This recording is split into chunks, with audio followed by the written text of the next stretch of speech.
Hello everyone. काफ़ी time से CRPF में वैकेंसी जो असिस्टेंट सब इंस्पेक्टर यानी एएसआई वाली स्टेनो की वैकेंसी थी, काफ़ी टाइम से इंतजार था। हमारे इस चैनल में बहुत बच्चे काफ़ी टाइम से इंतजार कर रहे थे। कईयों की एज भी निकल गई है, लेकिन कुछ बच्चे जिनकी एज में हैं वो बच्चे ज़रूर भरें इस फॉर्म को, क्योंकि आप बहुत लकी हैं कि आपको ये चांस मिल रहा है कि एएसआई आप सीआरपीएफ में बन रहे हैं। और साथ में हेड कांस्टेबल की भी भर्ती है, तो अच्छी पोस्ट तो एएसआई है, जाहिर सी बात है। बाकी हेड कांस्टेबल मिनिस्ट्रियल जो एलिजिबल है जिस इस वैकेंसी के लिए, वो ज़रूर भरें। देखिए, मैं इसमें सारी डिटेल बताऊंगा। स्टेनो वाली जो है, स्टेनो मैं पढ़ाता हूँ इसमें इस चैनल पे, तो आपको स्टेनो को स्पेशली बताऊंगा। बाकी हेड कांस्टेबल वाला भी बताऊंगा किस तरीके से क्या पैटर्न रहेगा, क्या आपको लेआउट मिलेगा, क्या आपको ध्यान रखना है, किस समय बाद, कितने टाइम के बाद आपको ये स्किल के लिए बुलाते हैं। हर चीज़ का इस चैनल पे आपको गाइडेंस मिलेगा। तो अगर आप नए हैं इस चैनल पे तो जुड़ जाइए, आपको एएसआई का पद मिलने वाला है अगर आपने अच्छी तैयारी करी फुल गाइडेंस के साथ। तो सबसे पहले आप अगर यूआर हैं तो आप 58 वैकेंसी सोच कर चलें, उस हिसाब से तैयारी करें, उस हिसाब से आप अपने नंबर लाएं, ठीक है। जो इसका प्री का टेस्ट होगा या सीवीटी टेस्ट होगा। और हेड कांस्टेबल में 532 वैकेंसी है यूआर के लिए। टोटल वैकेंसी 143 है आपकी एएसआई, और 1315 जो है आपकी हेड कांस्टेबल मिनिस्ट्रियल की। ग्रेड पे की बात कर लेते हैं, तो ग्रेड पे जो है ना, असिस्टेंट सब इंस्पेक्टर वाली, वो आपका लेवल 5 में आती है। इनकी 29,200 मतलब जो ग्रेड पे है, पे मैट्रिक्स है, वहाँ से स्टार्ट होती है और 92,300 तक जाती है। तो 29,200 कहने का मतलब ही आपका 40 प्लस आपकी सैलरी आराम से बन जाएगी, 50 के 40-50 के बीच में। और जो हेड कांस्टेबल वाले हैं उन बच्चों को लगभग 35 से 45 के बीच में सैलरी आराम से मिल जाएगी। सबसे पहले एज लिमिट देख लीजिए, आपकी एज क्राइटेरिया क्या है। जब एज है तभी आप भर भर सकते हैं, या फिर अपने छोटे भाई को भरवा दीजिए अगर एज में आप नहीं हैं तो। ठीक है, घर में अगर कोई है तो उनको इस जरूर भरवाना इस वैकेंसी के। 26/1/1998 और 25/1/2005 के बीच में अगर आपकी एज है तो आप इस फॉर्म को फिल कर सकते हैं। जनरल वाले, ओनली जनरल वाले। बाकी SC ST OBC और रिलैक्सेशन मिलता है अकॉर्डिंग टू गवर्नमेंट, ठीक है। और उसके साथ ही आपका इंटरमीडिएट होना चाहिए, मस्ट बी पास्ड, यानी कि ये चौथा पॉइंट है आपका, एजुकेशन क्वालिफिकेशन आपका इंटरमीडिएट पास होना चाहिए, ठीक है।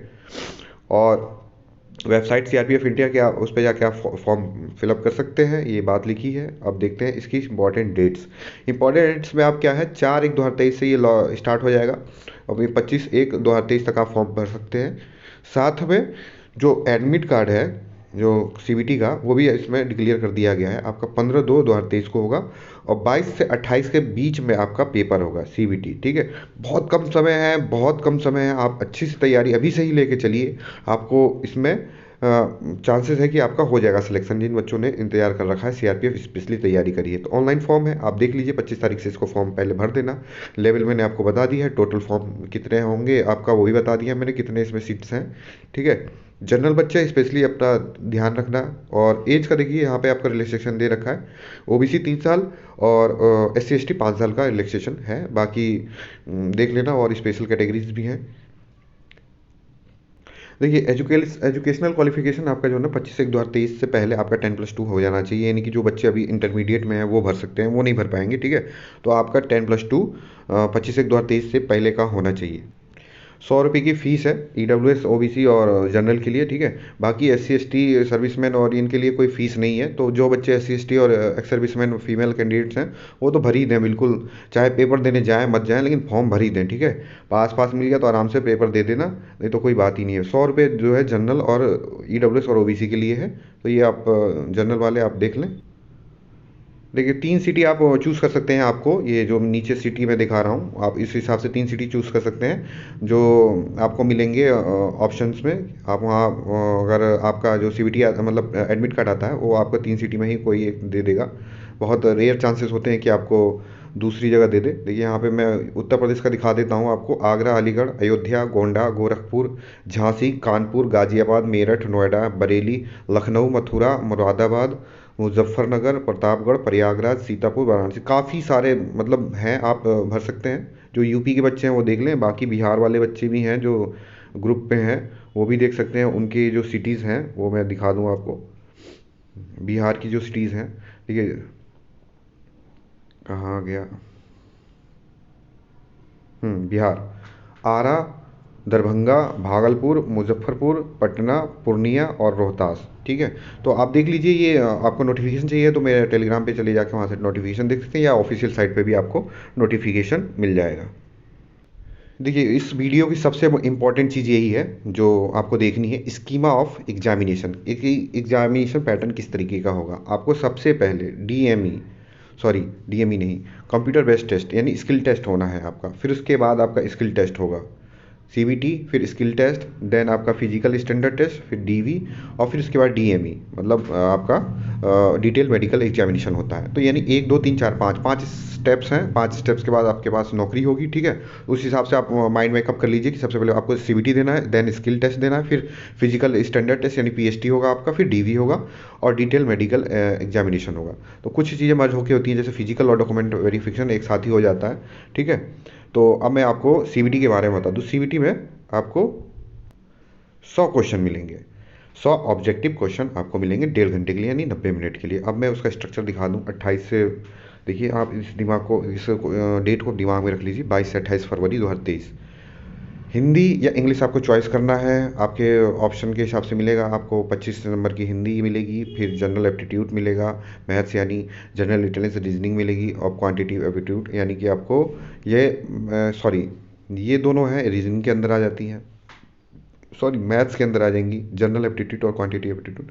बाकी जनरल इंटेलिजेंस ये रीजनिंग होगी। तो यानी आप देख लीजिए मैथ्स का जो है वेटेज ज़्यादा है। और बाकी इसमें जीएस नहीं दे रखा है, ये अच्छी बात है। जिन बच्चों को जीएस में प्रॉब्लम होती है उनके लिए जीएस नहीं होगा। और कहने का मतलब है आपका रीजनिंग, हिंदी या फिर इंग्लिश, इन दोनों में से एक चॉइस करना है। 100 क्वेश्चन आपको मिलेंगे, टोटल 90 मिनट आपको देना होगा। देखिए, सेक्शन बी सी डी जो है बायलिंगुअल होगा, यानी कि इन दो, ये तीनों जो हैं वो इंग्लिश हिंदी दोनों में होगा। और ये आप जो चॉइस करेंगे, जैसे मान लीजिए आपने हिंदी लिया तो हिंदी के क्वेश्चन मिलेंगे, इंग्लिश लिया तो इंग्लिश ग्रामर के क्वेश्चन मिलेंगे आपको। ठीक है, 100 नंबर का पेपर है तो 100 नंबर जनरल वाले अपने आप को इतना सिक्योर करके चलें, 100 में कम से कम उनका 80 के आसपास नंबर तो हो। हाँ, अब देखिए निगेटिव मार्किंग भी है, बहुत इंपॉर्टेंट चीज़। तो निगेटिव मार्किंग का फ़र्क भी पड़ेगा। 100 नंबर है तो आपका अगर मान लीजिए कि 20 गलत करते हो तो 4 5 20, 5 नंबर भी कटेगा, 20 नंबर और तो कटेंगे, 5 नंबर और भी कट जाएंगे। ठीक है, तो आप इस हिसाब से आप नेगेटिव मार्किंग को भी अपने माइंड मेकअप करके चलना है इस हिसाब से। और देखिए, उसके बाद स्किल टेस्ट होना है आपका। स्किल टेस्ट में आप बच्चे बहुत कन्फ्यूज़ है कि टाइपिंग लेआउट कौन सा होगा। टाइपिंग लेआउट यहाँ पे मैं आपको बता दूँ, वहाँ पे अगर हिंदी वाले बच्चे हैं तो देख लीजिए, आपका जो है 10 मिनट की डिक्टेशन बोली जाएगी, 80 वर्ड स्किल टेस्ट के लिए, जो एएसआई स्टैनो वाला पद है। हाँ, 10 मिनट के लिए 80 वर्ड पर मिनट की बोली जाएगी। देन आपको 65 मिनट मिलेगा उसे डिकोड करने के लिए। देन आपको इंग्लिश टाइपिंग और हिंदी टाइपिंग, या इंग्लिश टाइपिंग या हिंदी टाइपिंग, इंग्लिश टाइपिंग आप देंगे 25 35 वर्ड पर मिनट, या हिंदी दे रहे हैं तो 30 वर्ड पर मिनट। इन दोनों को ही आपको तैयार रखना है। ठीक है, ये स्किल टेस्ट के लिए हो गया।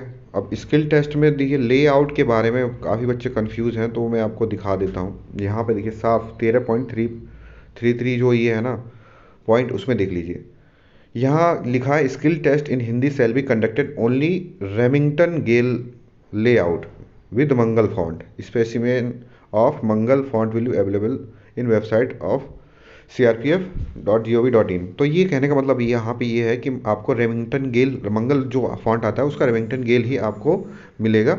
और इसके अलावा आपको कोई चॉइस नहीं होगी, कृति देव कर लो या फिर आपको इंस्क्रिप्ट मिल जाए, कोई चॉइस नहीं होगी। ठीक है, तो अब ये इन्होंने दे दिया है, बच्चे कुछ रिक्वेस्ट करके आप मेल करके आप सीआरपीएफ को भेज सकते हैं कि आप दो फॉन्ट रखवाइए या फिर कुछ करिए, तो आप कर सकते हैं उनको मेल वगैरह। ठीक है, बाकी वो लोग माने या ना माने ये उनके ऊपर डिपेंड करता है। अब यहाँ पे 13.3.5 देख लीजिए, they will be tested in stenography shorthand test for ASI steno only as mention skill test अब। तो जो स्किल टेस्ट है वो एएसआई वालों को देना है, कंपलसरी है। ठीक है, बाकी और कुछ पूछना हो इसके रिगार्डिंग आपको सीआरपीएफ के, तो आप कमेंट करके पूछ सकते हैं। यहाँ पे पीएसटी आपको दिखा दूँ मैं, जो कैटेगरी वाइज है। मेल के लिए 165 आपकी हाइट होनी चाहिए, 77 आपका चेस्ट होना चाहिए, फुलाव के साथ 82 होना चाहिए, यानी कि आपको 5 सेंटीमीटर का एक्सपेंशन है।